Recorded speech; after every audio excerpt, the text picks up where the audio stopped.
Vamos. Ah, vale. A ver, si nos damos la vuelta y yo no puedo, yo no tengo que enseñar nada. Voy a hacer así, ¿vale? Arturo, date la vuelta, hijo, tú sí. Claro, es que yo tengo una falda. Ahí lo vemos. Es tu padre. Ajá. Sí. Fíjate, tu padre tuvo más de 20 patentes. ¿A qué se dedicaba? Bueno, él lo que hacía básicamente era, bueno, pensar, meditar. Tenía en su casa, bueno, en nuestra casa, en la azotea una especie de cuarto, de cuartito. Él tenía sus cosas de hacer, pues, no sé, ¿cómo te diría? Sus herramientas, en la cual él la utilizaba para hacer, bueno, las cosas que se le iban ocurriendo, ¿no? Entonces, ahí estaba bastante tiempo. Fíjate que estamos viendo trabajar en su taller. ¿Él se dedicaba a qué se dedicaba? Era perito industrial. Perito industrial. Y en su tiempo libre, él le daba vueltas a la cabeza para inventar cosas que hicieran mejor nuestra vida. De hecho, voy a adelantar algo. Arturo fue a Estados Unidos porque la NASA se interesó por un invento suyo. Sí, sí, bueno, fue en el Apolo 13 cuando se acabó Cañaveral, fue en el Apolo 13 porque fue inventado por la NASA. Él había inventado alguna especie de sistema para... Vamos a verlo, Arturo, vamos a verlo, pero era para que la gente supiera la magnitud del nombre de tu padre, de lo que él llegó a hacer. Llegó a ir a Estados Unidos, se dio la mano con los de la NASA, le explicó su proyecto, pero vamos a empezar con uno de los primeros que hizo. Eso es una linterna. Sí. ¿Cómo fue ese invento? ¿En qué consistía, Arturo? Eso era como una especie de la dinamo que hay en las bicicletas. Tú la ibas apretando y creo que ahí se ve, y salía luz.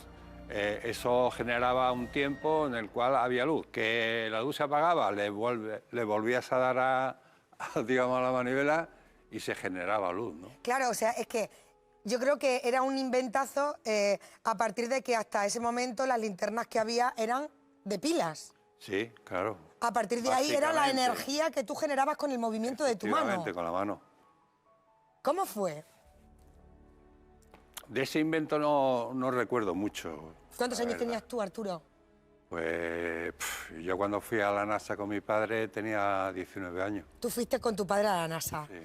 No, bueno, no me lo quiero ni imaginar. Este fue uno de los inventos que hizo su padre. Vamos a ver el segundo, porque como digo, tiene más de 20 y tiene algunos que son muy interesantes y que tienen mucha historia detrás. ¿Qué es esto? Pues no recuerdo exactamente qué es lo que era. Te lo voy a decir yo. Ah, Es sí, el cebador, ¿no? el cebador de fluorescentes. Sí. Ese era un sistema que él utilizó, las cosas que se le ocurrían, que era como, digamos, un motor de arranque, ¿no? Que el cebador hoy tú lo pones en los fluorescentes y está ahí, y cuando se va el cebador se acaba la luz. Bueno, pues es lo que inventó un sistema en el cual era como cuando tú arrancas un coche, el motor de arranque, y una vez arrancado, ahí se quedaba. Y esa fue una de sus cosas, ¿no? ¿Fue uno de sus grandes inventos? No. El invento mayor fue lo del generador de hidrógeno, el motor de agua, y luego lo de la recuperación de las naves. Vamos a ver el siguiente. Vamos a ver el siguiente porque después llegó este que vamos a ver, que es... Sí,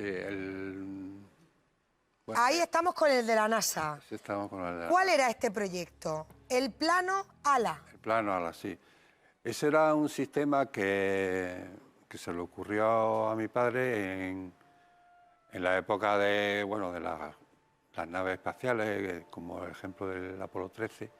Las naves, una vez que volvían de la atmósfera digamos, a la Tierra, por lo general se abrían unos paracaídas, se caía la nave en el océano, en el mar, ¿no? Entonces, y esa, digamos, prácticamente ya no se podía recuperar la nave. Mi padre lo que inventó una especie de, que llamaba plano ala, que era que una vez que ya atravesaba la atmósfera, en vez de que salieran esos paracaídas que amortizaban la caída de la nave en el océano, salían como una especie de aspas, unas aspas, que era algo parecido como hoy podamos entender las aspas de los un dron o de los helicópteros, ¿no? Sí. Entonces lo que hacía es que amortiguaba la caída y ese sistema lo podía manejar o bien el astronauta que estuviera dentro de la nave o bien, no sé, Houston, ¿no? El famoso Houston, sí, ellos lo podían manejar también. Entonces la nave lo que hacía era aterrizar, por decirlo de alguna manera. Y no se perdía. No, y no se caía en el mar, que en el mar, tú sabes, iban los barcos, los recogían, sacaban a los astronautas de la nave y bueno, y ahí era más sencillo y evidentemente no se perdía la nave. Eso tu padre lo patenta. Sí.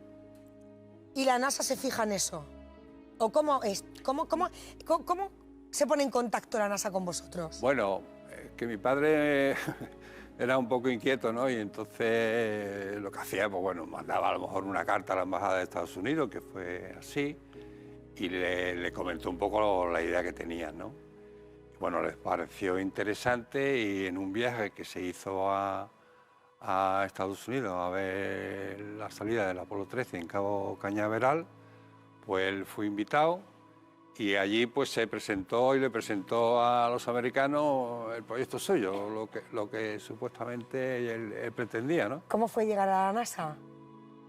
Bueno, yo tenía 19 años, o sea que para mí era impresionante aquello, ¿no? Y ver cada año Cabo Cañaveral, todas las naves que había por allí, cómo, digamos, se transportaban las naves o los satélites que luego provocaban que la nave saliera hacia la atmósfera, pues era muy impresionante, ¿no? Fíjate que podemos decir que ahí es cuando tu padre también coge relevancia, a lo mejor social, los medios de comunicación también se fijan en él. Una parte, porque eso también se hizo a través del diario Pueblo de Madrid, y ahí empezó a salir noticias de él, ¿no? Pero ya al poco tiempo salió lo del motor de agua, ¿no? Fíjate que, claro, tú tienes 19 años. Tu padre... Yo tenía, ¿eh? Tenía. Digo, tienes 19 años ahí. Tienes 19 años ahí. Sí. Tu padre era un hombre que contaba en casa lo que hacía, lo que...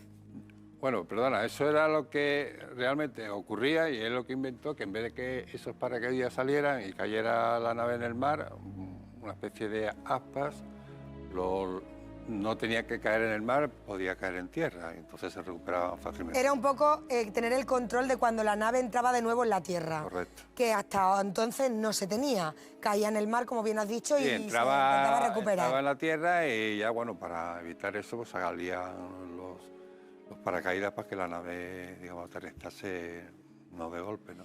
¿Tu padre era una persona reservada?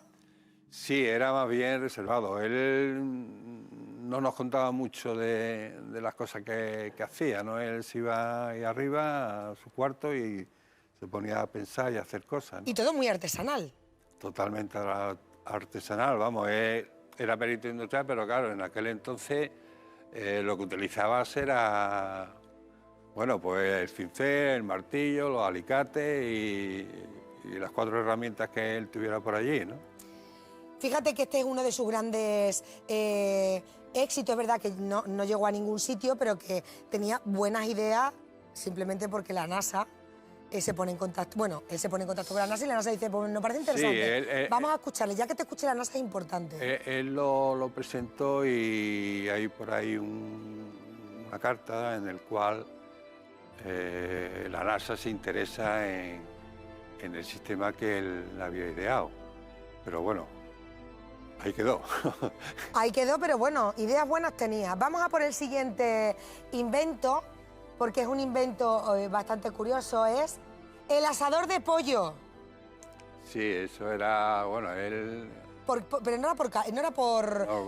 No. Por lumbre. No eran ondas de calor que él producía, no era el clásico asador de pollo en pan, digamos, eléctrico, ¿no?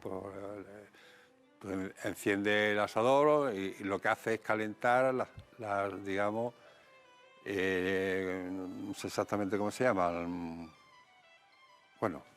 Calienta la carne, ¿no? Sí, sí, pero esto era por onda. Sí, que ahora es muy extendido por todo el mundo. Sí. Ese invento que ideó tu padre. Por la parte eléctrica, que es lo que realmente calentaba, y seguramente todavía hay por ahí. Como un microondas de pollos. Efectivamente. Un microondas. Era lo que tu padre ideó. Ondas de calor, lo que hacía era emitir ondas de calor, y esa onda de calor era lo que hacía, digamos, calentar o bien el pollo o bien... ¿Lo llegó a poner en práctica? No. Fíjate que mucha gente que nos está viendo ahora dirá, bueno, pero es que ese hombre tuvo que forrarse con las patentes que tuvo y... Sí, sí, que va, nada.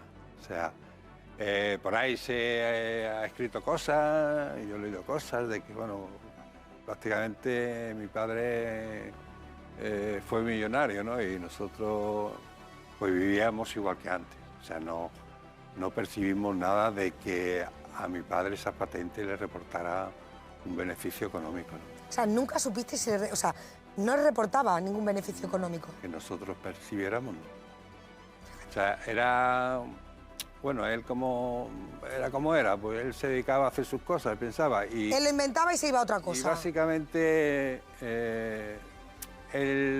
los inventos que hacía no era para... No te digo que no fuera, ¿no? Pero para percibir digamos, algún tipo de... ¿Beneficio económico? Exactamente.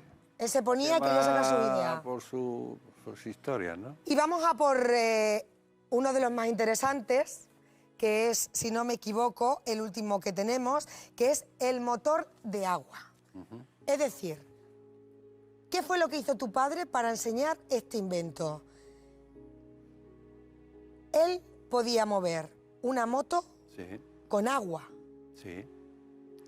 Él, vamos, eso sí lo vi yo directamente, porque incluso en la Plaza España, en Sevilla, se hizo una demostración y acudió a la televisión, no recuerdo, me imagino que televisión española, porque es la única que había, ¿no?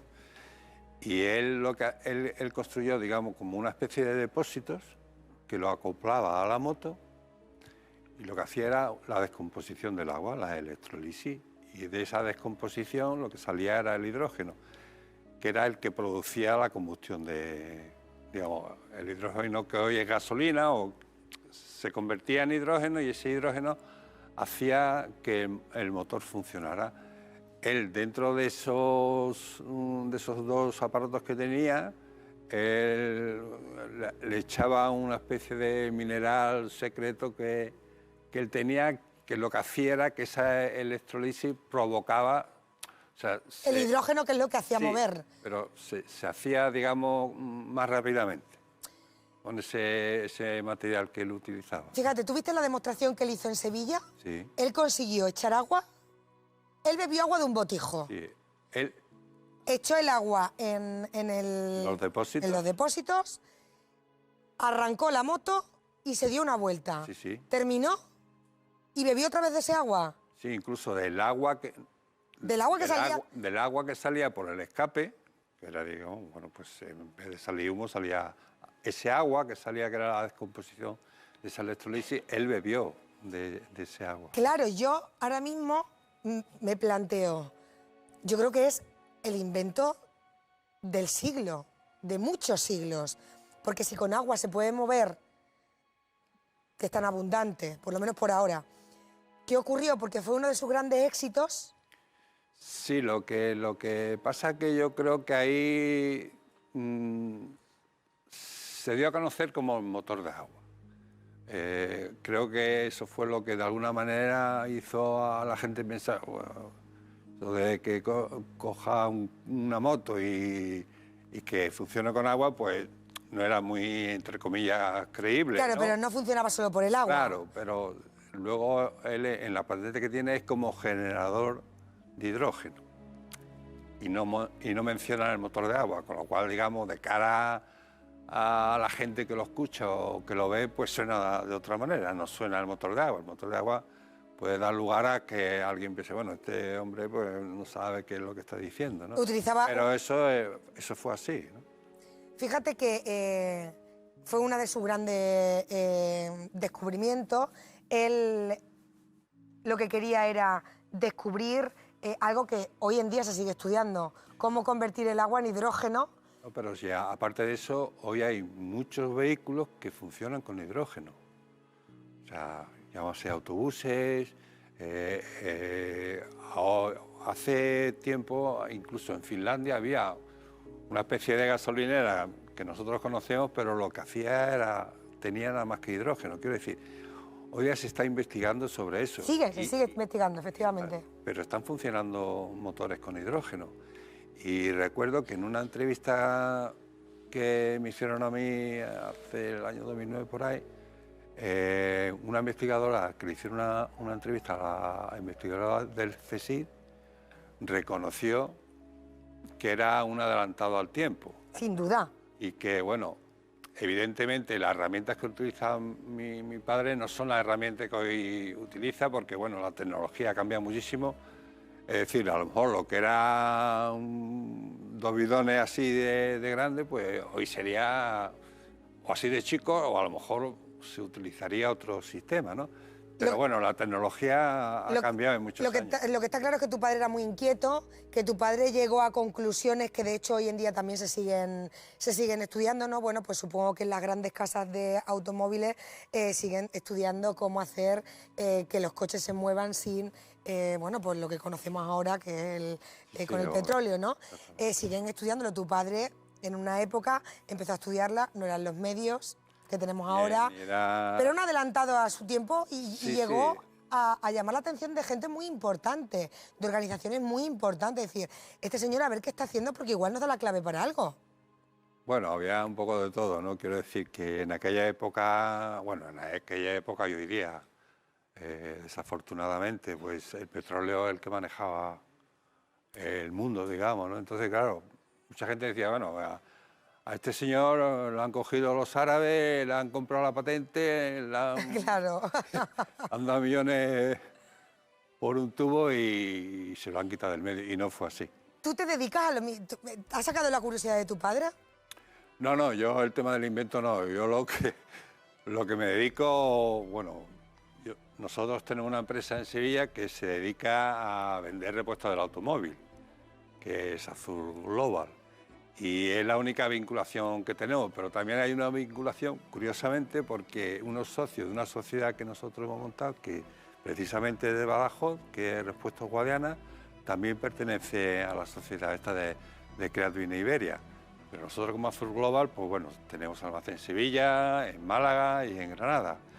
Nos dedicamos al automóvil, al repuesto del automóvil, pero que tiene una pequeña relación, pero que ya está inventado, no se inventa nada. Está muy inventado. Y fíjate que una última cosa, quiero que enseñes las patentes, porque tienes aquí algunas de las patentes, que son documentos antiquísimos. Esta es la patente del motor de agua. Del motor de agua, aquí lo tenemos. Sí, porque incluso yo he leído por ahí, como yo digo, el papel lo asume todo, decían que no existía patente. Aquí está la patente, aquí está la patente. Esa es la del motor de agua. Y otra que tengo aquí, bueno, estos son diplomas que le dieron, que ya han salido ahí, de la Exposición Internacional de Inventores de Bruselas. Y otra, esta es la del motor de ala. Aquí está. El plano ala. Este es lo de la NASA. Eso es de la NASA. Aquí lo tenemos, están las patentes, son físicas, son verdaderas. Y además, perdona, incluso hay aquí una nota en inglés, como, bueno, que ellos han recibido la patente y que, bueno, iban a estudiarla, ¿no? Pero bueno, que esto es real, esto no es ficción y la gente dice, no, es que... Es real. Hay patentes. ¿Qué le dirías a tu padre ahora? Pues que siguiera inventando cosas, ¿no? Pero que fuera quizá un poquito más, ¿cómo te diría yo? Menos sentimental y, bueno, un poco pensando también en el futuro, ¿no? Y, bueno, desgraciadamente todo se mide por el dinero y se valora por el dinero, pero hay veces que el dinero no es tan importante, muchas veces la satisfacción que pueda tener uno, ¿no? Efectivamente. De conseguir lo que sea, ¿no? En este caso mi padre, pues con esos inventos, ¿no? Arturo, ha sido un placer tenerte aquí. Vale, muchas gracias. Da un beso. Muchas gracias por A venir. ti, a ¿eh? ti. Gracias. Hasta luego.